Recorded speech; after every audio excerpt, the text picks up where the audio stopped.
ഒരു ധ്യാന സാധകൻ ചോദിക്കുന്ന മഹാഗുരു അങ്ങ് ചിന്തകൾ അടങ്ങുക എന്ന അവസ്ഥയെക്കുറിച്ച് പഠിപ്പിക്കുമ്പോൾ എനിക്ക് അവയെക്കുറിച്ച് ചിന്തിക്കുവാനേ സാധിക്കുന്നുള്ളൂ. ഓക്കെ, അപ്പോൾ ധ്യാനഗുരു പറയാണ്, പ്രിയനെ അതിലൊരു വിരോധാഭാസം തങ്ങി നിൽപ്പുണ്ട്. അപ്പോൾ ധ്യാന സാധകൻ ചോദിക്കുകയാണ്, അതേ മഹാഗുരു, ചിന്തയില്ലാത്ത അവസ്ഥയെ ചിന്തിച്ചറിയുവാൻ ശ്രമിക്കുന്നത് എന്നിലെ ചിന്തയില്ലായ്മയെ ഞാൻ കാണുന്നു. അപ്പോൾ ധ്യാനഗുരു പറയാണ്, പ്രിയൻ ഇപ്പോഴും വന്ന് നിൽക്കുന്നത് ചിന്തയിലാണല്ലോ.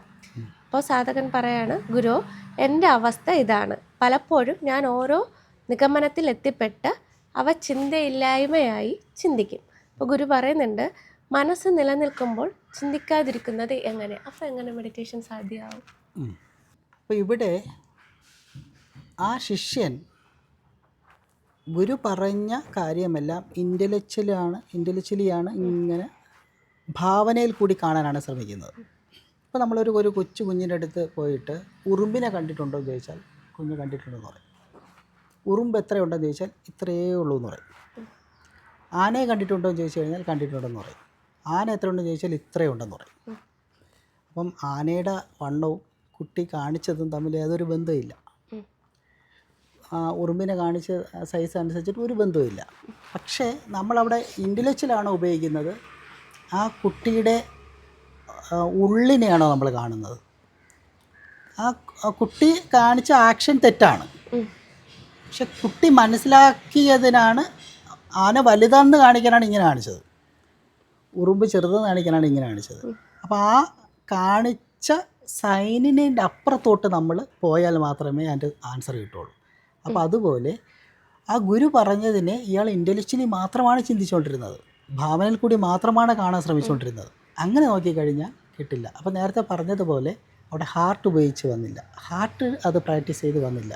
അപ്പോൾ ഈ ഹാർട്ട് പ്രാക്ടീസ് ചെയ്യണമെന്നുണ്ടെങ്കിൽ ആ ലവ് എന്തെന്നറിയണം. അതാണ് നേരത്തെ പറഞ്ഞില്ല, നമ്മൾ റൈറ്റിംഗ് ഓരോ എലമെൻസിനെ മനസ്സിലാക്കാൻ വേണ്ടിയിട്ടായിരുന്നു നമ്മൾ ആ റൈറ്റിംഗ് എഴുതി വന്നത്. അപ്പോൾ ലവ് എന്തെന്നറിയണം, ഈഗോ എന്തെന്നറിയണം, മൈൻഡ് എന്തെന്നറിയണം, തോട്ട് എന്തെന്നറിയണം, അതിൻ്റെ പ്രോസസ്സിങ് നമ്മളിൽ എന്താണ് നടക്കുന്നതെന്നറിയണം. കാര്യം നമ്മൾ പലപ്പോഴും നമ്മളുടെ ഇൻറ്റേർണൽ വർക്ക് നമ്മൾ അറിയുന്നില്ല, ഉള്ളിൽ നടക്കുന്ന പ്രവർത്തനത്തെ നമ്മൾ അറിയുന്നില്ല. നമ്മൾ ഓരോന്ന് അറിഞ്ഞുകൊണ്ടിരിക്കാൻ പുറത്തോട്ടാണ് നോക്കുന്നത്. അപ്പോഴെന്ത് പറ്റുന്നു? ഇതിനെല്ലാം അറിയുന്നവനെ അറിയുന്നില്ല. അറിയുന്നവൻ നമ്മളിലുണ്ട്, പക്ഷെ അറിയുന്നില്ല, നമ്മളത് അറിയാൻ ശ്രമിക്കുന്നില്ല. അപ്പോൾ അത് ഇൻ്റലക്ച്വലി അല്ല അറിയേണ്ടത്. ഇൻ്റലക്ച്വലി അറിയാൻ ശ്രമിക്കുമ്പോൾ എന്ത് പറ്റുന്നു? നേരത്തെ പറഞ്ഞ നമ്മുടെ ഈഗോ അതങ്ങനെ പാരലായിട്ട് ഇങ്ങനെ വരും. അപ്പോൾ ഈ സ്റ്റോറിയിൽ ധ്യാനസാധകൻ്റെ ആ എടുത്ത റൂട്ട് തെറ്റാണെന്നും നീ സൈലൻസിലോട്ട് പോകുന്നില്ല, ധ്യാന നിലയിൽ സംഭവിക്കുന്നില്ല എന്നുള്ള ഒരു കോൺസെപ്റ്റിലോട്ടാണ് എത്തുന്നത്. അപ്പോൾ നമുക്ക് തോന്നാം അതെങ്ങനെ പോസിബിളാണ്. നമ്മളിപ്പോൾ ധ്യാനിക്കാതിരിക്കുന്ന സമയത്ത് 5 മിനിറ്റ് പോലും കണ്ണടച്ചിരിക്കാൻ പറ്റുന്നില്ല. തോട്ട്സ് വരുന്നു, കാര്യങ്ങൾ വരുന്നു, ഞാൻ വീണ്ടും എൻ്റെ ഈഗോ മൈൻഡിലോട്ട് പോകുന്നു, ഇൻ്റർപ്രിട്ടേഷൻസ് വരുന്നു, സൈലൻസ് ഫീൽ ചെയ്യുന്നില്ല. അപ്പോൾ ഇത് ബേസിക്കലി എല്ലാവരും നമ്മൾ ധ്യാനത്തിൻ്റെയൊക്കെ ക്ലാസ്സിലെടുക്കാൻ പോകുന്ന സമയത്ത് എല്ലാവരും പറയുന്നതാണ്. ചെറിയ കുട്ടിയായിരുന്നാലും വലിയ കുട്ടിയായിരുന്നാലും എല്ലാവരും പറയുന്നൊരിതാണ്. അതുകൊണ്ടാണ് 5 മിനിറ്റ് പോലും ഇരിക്കാൻ പറ്റാത്തവർക്ക് വേണ്ടി നമ്മളിവിടെ 5 മണിക്കൂറിൻ്റെ ക്യാമ്പ് നടത്തുന്നത്. ഈ 5 മണിക്കൂർ ഇവരിയ്ക്കും. ഇവിടെ 3:30 തുടങ്ങുന്ന ക്യാമ്പ് രാത്രി 8:30 കഴിയുന്നത്. അത് ഇപ്പം ഭക്ഷണം കഴിക്കുന്നത് പോലെ നമ്മൾ ധ്യാനമായിട്ടാണ് കാൽക്കുലേറ്റ് ചെയ്യുന്നത്. അപ്പോൾ ആ 3:30 തൊട്ട് 8:30 വരെ അതിനകത്ത് ഒരു ഇൻ്റർവെല്ലും ഇല്ല. ഈ പറയുന്ന 13 വയസ്സുള്ള കുട്ടി മുതൽ 86 വയസ്സുള്ള നമ്മുടെ അമ്മൂമ്മ വരെ ക്യാമ്പിൽ പങ്കെടുക്കും. ഇവരെല്ലാവരും ആ ടൈം പോകുന്നത് പോലെ അറിയാതിരിക്കുന്നത്. ഈ 5 മിനിറ്റിൻ്റെ പ്രശ്നം ഇവരുള്ള ആൾക്കാരാണ് എല്ലാവരും. അപ്പോൾ നമുക്ക് പോസിബിളാണ്.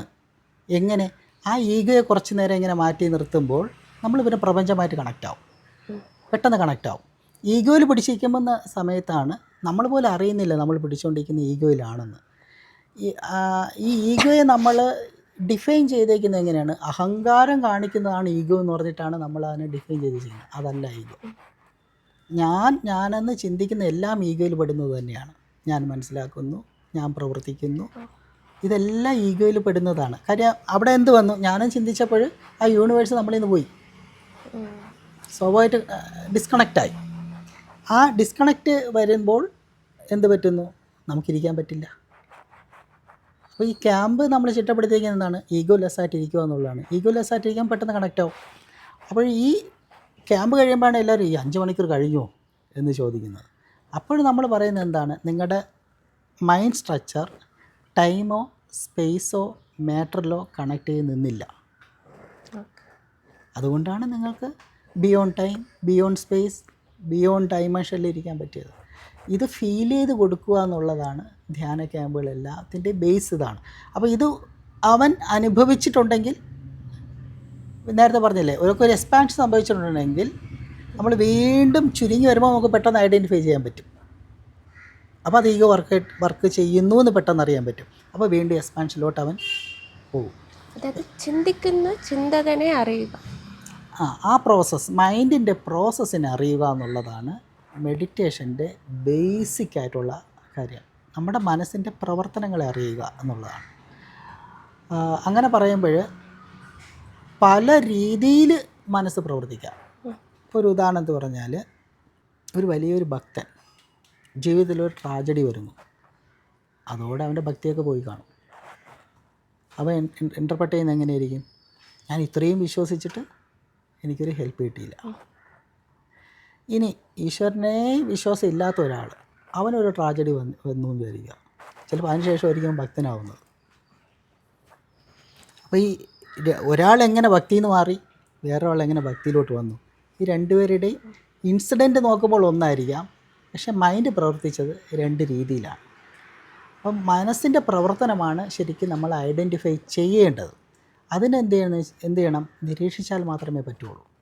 നമ്മളെപ്പോഴും ഇതിൻ്റെ ആഫ്റ്റർ എഫക്റ്റിൽ മറ്റ് മാത്രമാണ് ചിന്തിക്കുന്നത്.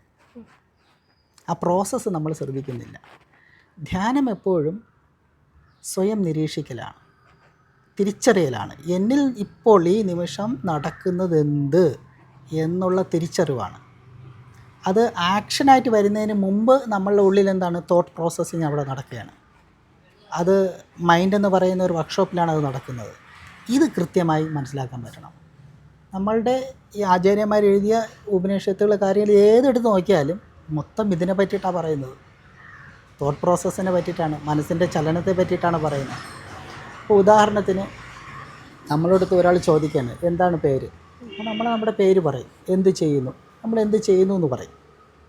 പക്ഷേ ആചാര്യന്മാർ നമ്മൾ ഈ നിങ്ങൾ ആരാണ് ചോദിക്കുമ്പോൾ പേരോ എന്ത് ചെയ്യുന്നു അല്ല പറയേണ്ടത് എന്നാണ് പഠിപ്പിച്ചിട്ടുള്ളത്. നിങ്ങൾ ആരെന്നറിയണമെങ്കിൽ, ഇപ്പോൾ തത്വമസി എന്ന് പറയുന്ന പോലെ നിങ്ങൾ ആരാണ് എന്നറിയണമെന്നുണ്ടെങ്കിൽ നിങ്ങൾ അന്ധകരണത്തിനകത്ത് കിടക്കുന്ന ഒരു വസ്തുവാണെന്ന് ആദ്യം അറിയണമെന്നാണ് പറഞ്ഞിട്ടുള്ളത്. അതാണ് മനസ്സ്, ബുദ്ധി, ചിത്ത, അഹങ്കാരം. ഈ 4 എലമെൻ്റ് നമ്മളിലുണ്ട്. ഈ 4 രീതിയിൽ നമ്മൾ പ്രവർത്തിക്കുന്നുമുണ്ട്. ആദ്യം അതറിയണം. അതറിയാൻ ശ്രമിക്കുമ്പോഴാണ് പിന്നെ പേരോ എന്ത് ചെയ്യുന്നതോ എന്നുള്ള ആയിരിക്കില്ല നമ്മൾ പറയുന്നത്. ഈ 4 എവിടെ നിൽക്കുന്നു എന്ന് പറയുമ്പോൾ ആ തത്വമസിയുടെ ആൻസർ വരും അവിടെ. അപ്പം ഈ തത്വമസി, ഞാൻ ഡോക്ടറാണ്, ഇന്ന ആശുപത്രിയിൽ ജോലി ചെയ്യുന്നു എന്ന് തത്വമസി മനസ്സിലാക്കിയ ആൾ പറയുമോ? ഇല്ലല്ലോ. അപ്പോൾ അവൻ്റെ ആൻസർ വേറെയാവും. ആചാര്യന്മാരെല്ലാം ഫോക്കസ് ചെയ്യിപ്പിച്ചത് ഈ ഉള്ളിലുള്ള പ്രവർത്തനങ്ങളെ ശ്രദ്ധിക്കാനാണ്. അപ്പോൾ ആ പ്രവർത്തനങ്ങൾ ശ്രദ്ധിച്ച് വരുമ്പോഴാണ് നമുക്ക് ഫൈനലായിട്ടൊരു ആൻസർ കിട്ടുന്നത്. അപ്പോൾ ഈ ധ്യാനകഥയിൽ അതാണ് ആ ഗുരു ശിഷ്യൻ്റെ ഫോക്കസ് ചെയ്യിപ്പിച്ചതാണ്.